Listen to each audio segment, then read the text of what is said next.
Hello everyone, trigonometry class 10 NCERT ये exercise 8.1 और exercise 8.1 की ये पार्ट 4 वीडियो है और पार्ट 3 तक हमने क्वेश्चन नंबर 9 तक सॉल्व कर लिया है। क्वेश्चन नंबर 10 और 11 जो है ना वो रिमेनिंग रह गया था, तो इस वीडियो में हम लोग कवर करने की कोशिश करेंगे। क्वेश्चन नंबर 10 है कि in triangle P Q R right angled at Q, right angle कितने पे है, आई मीन कहाँ पे है, क्यू में है, ठीक है। P R plus Q R दे रखा है 25 cm and P Q is equal to 5 cm, determine the values of sine P, cos P and tan P. चलिए, तो देखिए ये राइट एंगल ट्रायंगल बनाया है हमने, राइट एंगल ट्रायंगल ड्रॉ किया है और राइट एंगल ट्रायंगल में यहाँ पे हमने पी दिया है, यहाँ पे क्यू दिया है और यहाँ पे आर दिया है। क्यू यहाँ देना मैंडेटरी था, पी और आर देने के लिए हम फ्री थे। यहाँ पे पी दिया है, हम पी यहाँ भी दे सकते थे और आर हम यहाँ दे सकते थे, राइट। लेकिन क्यू हमें यही देना था क्योंकि उसने कहा है कि right angle at 90 degree, sorry right angle at Q, तो क्यू पे मुझे क्या देना पड़ेगा, 90 डिग्री देना पड़ेगा, राइट। अब इसने कहा है कि P R plus Q are, यानी पी आर कहाँ से कहाँ है, P R plus Q are, इसका और इसका सम दे रखा है 25 और पी क्यू की वैल्यू यानी ये वाली वैल्यू दे रखा है 5, ठीक है।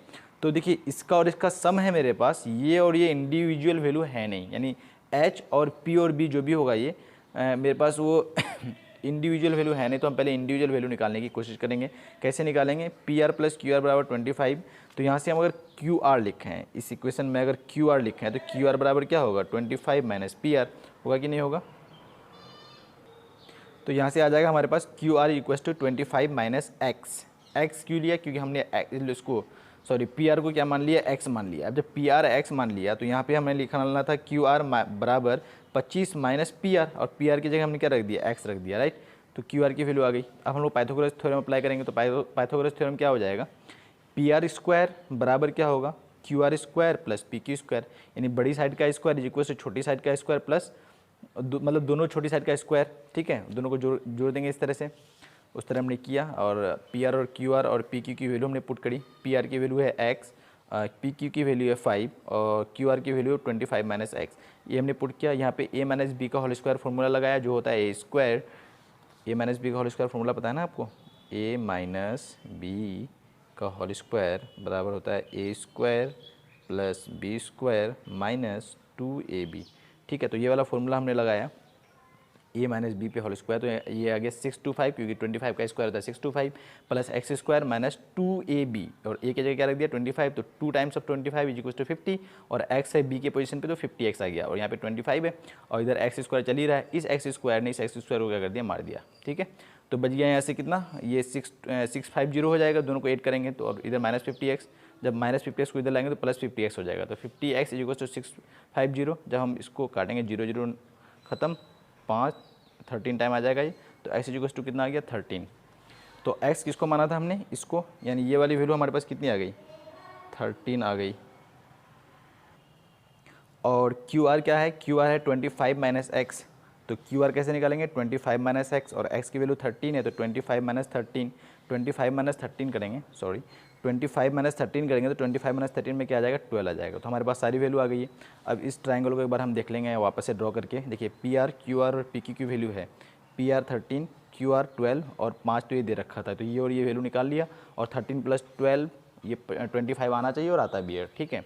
अब इससे हमारे पास क्या कौन कौन सी वैल्यू आ गई, एच पी और बी की वैल्यू आ गई। देखिए ये वाले एंगल के बारे में बोला है क्योंकि इसने क्वेश्चन में हमारे पास जो मांगा है वो मांगा है साइन पी, कॉस पी और टेन पी। तो एंगल कौन सा ले रहा है, ये पी वाली एंगल, ये एंगल है ना, तो इसके सामने वाला क्या हो जाता है, पी परपेंडिकुलर। तो देखिए ये पी कितना आ गया 12 और एच तो सबसे बड़ी साइड 13 और बी क्या हो गया फिक्स, मतलब बी 5, जो रिमेनिंग वैल्यू है 5, ठीक है। तो यहाँ से हमारे पास साइन पी मांगा, तो साइन पी क्या होता है, P by H, some people है पी बाई एच 12/13, यहाँ एच पी और बी की वैल्यू हमने वापस से लिख दिया है।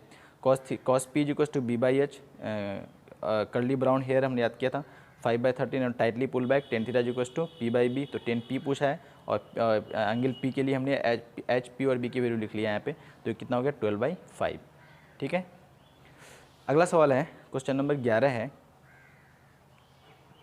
क्वेश्चन नंबर 11 कह रहा है कि state whether the following are true और फॉल्स। ट्रू और फॉल्स वाला क्वेश्चन है ये, जस्टिफाई योर आंसर, आंसर को जस्टिफाई भी करना है, ट्रू और फॉल्स पहचानना है। वैसे लिखा हुआ है, पहला क्वेश्चन है द वैल्यू ऑफ 10a, 11 का पहला क्वेश्चन है कि the value of 10a is always less than 1, value of 10a always less than 1 होता है। तो देखिए एक ट्रायंगल हम ऐसा ड्रॉ करते हैं जिसमें ये 12 लिया, 13 लिया और ये 5 लिया।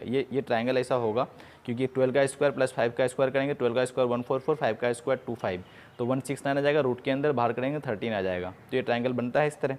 अब इसमें इस ट्रायंगल में अगर हम देखेंगे 10A की वैल्यू, इस ट्रायंगल में अगर 10A की वैल्यू देखा हमने तो 10A यहाँ है, एंगल यहाँ पे है, तो P हो गया 12 और B हो गया 5, तो 12/5। अब 12/5 कितना है, 5 2 टाइम्स यानी मोर देन 2, तो ये 2 जो है ये जो कट के आएगा ना 2 से ज़्यादा आएगा, करके देख लेते हैं।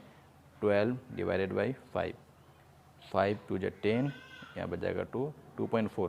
देखिए 2.4 आया, तो 2.4 ग्रेटर देन 1 है ना, तो यहाँ लिखा हुआ है क्या, ऑलवेज लेस देन 1। 10A की वैल्यू ऑलवेज लेस देन 1 होगा, तो ये वाली बात क्या हो जाएगी, फॉल्स।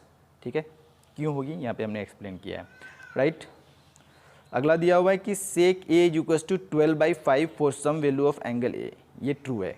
कैसे ट्रू है, ये वाली वैल्यू तो फॉल्स हो गई। क्यों फॉल्स हो गई पता चल गया आपको। अब ये ट्रू इसलिए है क्योंकि सेक A इज इक्वल्स टू हमने एंगल बनाया ट्रायंगल बनाया H/B। देखिए H बाई सेक बराबर क्या होता है, H/B, क्योंकि कॉस बराबर B/H होता है ना भाई, तो सेक बराबर क्या हो जाएगा, H/B। अब यहाँ पे H की जगह हमने क्या लिखा है 12 और B की जगह क्या लिखा है 5। ऐसा करेंगे तो BC यानी ये वाली साइड कितनी आ जाएगी इसका स्क्वायर माइनस इसका स्क्वायर होगा रूट 144 माइनस 25 रूट स्क्वायर, तो कितना आ जाएगा 119। और ये ऑलमोस्ट अगर 1 to 1 होता है ना, 1 to 1, तो ये कितना आता है 11 आता है, लेकिन 119 है तो ऑलमोस्ट 11 आ गया, तो ये 11 हो जाएगा। और ऐसा ट्रायंगल एग्जिस्ट करता है, इसलिए ये वाली वैल्यू क्या है, एग्जिस्ट करता है, ये वाली वैल्यू सही है, इसलिए ये वाला क्या चल गया, ट्रू चले गया। चलिए क्वेश्चन नंबर 11 का थर्ड क्वेश्चन है कि cos A is abbreviation used for the cosecant of angle A। तो ये वाली बात फॉल्स है, क्योंकि cos A कोसाइन A होता है, cos A कोसेकेंट A नहीं होता है। cos A जो एब्रीविएशन है, ये शॉर्ट फुल फॉर्म, मतलब कोसाइन A का शॉर्ट फॉर्म क्या यूज करते हैं हम लोग, एब्रीविएशन क्या यूज करते हैं, cos A करते हैं। अच्छा यहाँ पे हमने सारी लिख दिया है, तो आपको एक बार ध्यान रख लेना है, क्योंकि एग्जाम में बदल के भी आ सकता है। तो साइन किसके लिए लिखा जाता है, साइन के लिए, SIN। कॉस लिखा था है कोसाइन के लिए, जो यहाँ पे पूछा था। टेन लिखा था है टेंजेंट के लिए, कॉसेक लिखा था है कोसेकेंट के लिए, और इसमें कोसेकेंट ही दिया था इसने, तो कोसेकेंट किसके लिए लिखा था है, कोसेक के लिए, और सेक लिखा था है सेकेंड के लिए, और कॉट लिखा था है कॉट लिखा था है कॉटेंजेंट के लिए। ठीक है, तो यहाँ लिखा हुआ है, बस ध्यान रखना, याद नहीं रखना इसे, ठीक है ना।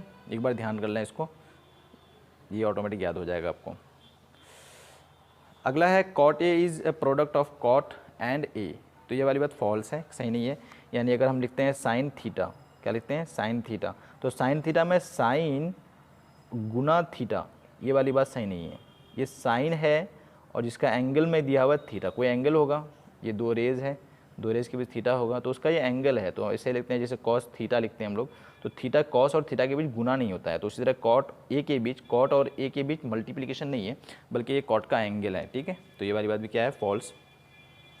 लास्ट है कि sine theta is equal to 4/3 for some angle of theta. तो ये वाली बात भी फॉल्स है, क्यों, क्योंकि sine theta is equal to क्या होता है, 4/3 दे रखा है इसने, और साइन थीटा फॉर्मूला होता है सम पीपल है यानी P/H। तो देखिए P की वैल्यू कितनी हो गई 4, और H की वैल्यू कितनी हो गई 3।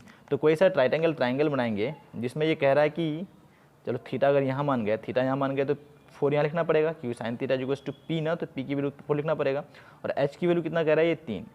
तो ऐसा ट्रायंगल हो सकता है कि सबसे बड़ी साइड की वैल्यू क्या दे रहा है, ये कम दे रहा है, तो ऐसा पॉसिबल नहीं है, क्योंकि हमने कहा था कि H ऑलवेज ग्रेटर होगा किससे, P एंड B से।